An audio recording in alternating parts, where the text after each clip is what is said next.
Financial goals, they are very important if you're going to achieve financial success.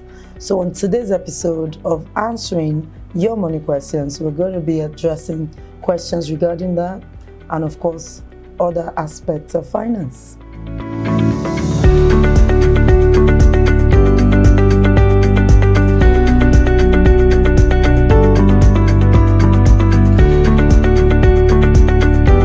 So the first question that I have here says, what kind of financial goals should I set as an employee? That's a very good question because I always say that once you get a job, you should get a financial coach or an advisor or get on a financial plan. And usually you may not be able to navigate that yourself, so you would require the support of a coach. However, as an employee, there are several financial goals you can set. The first question I like to ask is, are you in debt? Because that's one goal you can set. By so time, I am debt-free. A very important goal if you must achieve financial success. Another goal you can set is a dreams goal, say vacation or a master's degree. You can set a goal to have your first 10 million naira worth of investment, say in 5 years of your working career. There are different goals you can set. You can set goals like you're going to be married at so time. It requires money. So how much do I need to set aside for that? So just make sure that when you're writing out your goals, they're very clear and there are things that can drive you to work towards them. For example, don't say, I want to have so amount. If you join our community, we have a short course on there on how you can set financial goals. So I'd recommend that you visit the link showing below this video and go on to watch those courses. They're very short on how you can set goals that drive you and that will help you achieve them.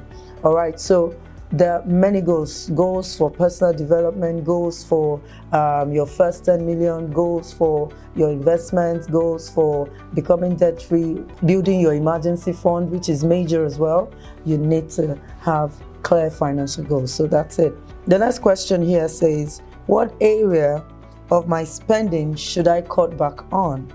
Now, this varies from persons to persons, but for my years of experience working with people, I found out that food is always a category.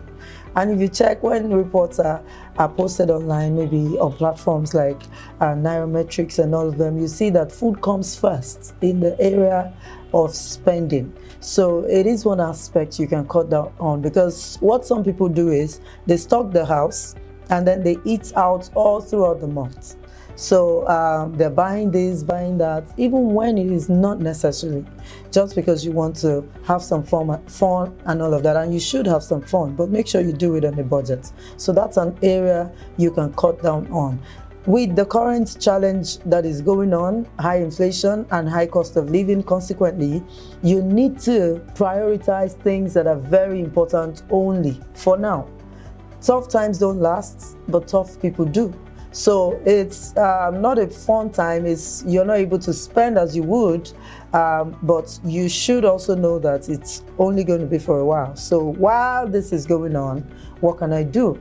Focus on things that are important alone. Food, shelter, and maybe power, utility bills, all sorts of bills.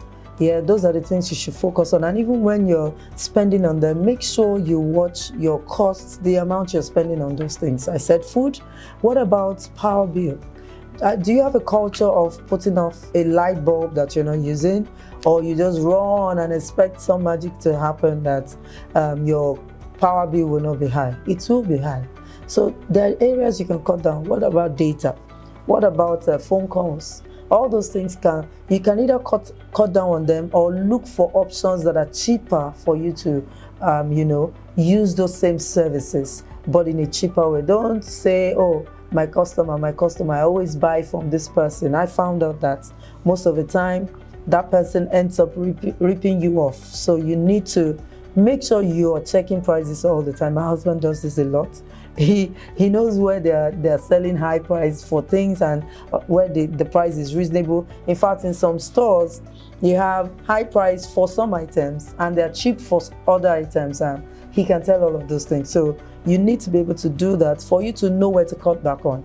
Let me state this clearly. If you are not tracking your spending, you will not know where you're overspending or underspending. For example, a lot of people don't even realize that they don't have savings at all because they just give up in salary, and your salary is fat, so you always have money to spend. But at the end of the day, when you don't track, you really don't know how much of your money you're paying to yourself. You work all month and you don't pay yourself. You really need to be careful not to overspend in areas where you should be cutting down. So track your expenses from now on, say for the next 3 months, and then you can tell areas where you are actually spending more than you should be spending.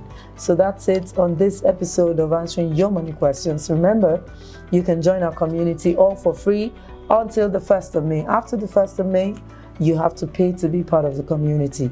On that platform, you get free financial courses, shorts, and that are very value-packed, that can help you with your finance. We also have articles. You can network with people. It's an interesting place to learn about money.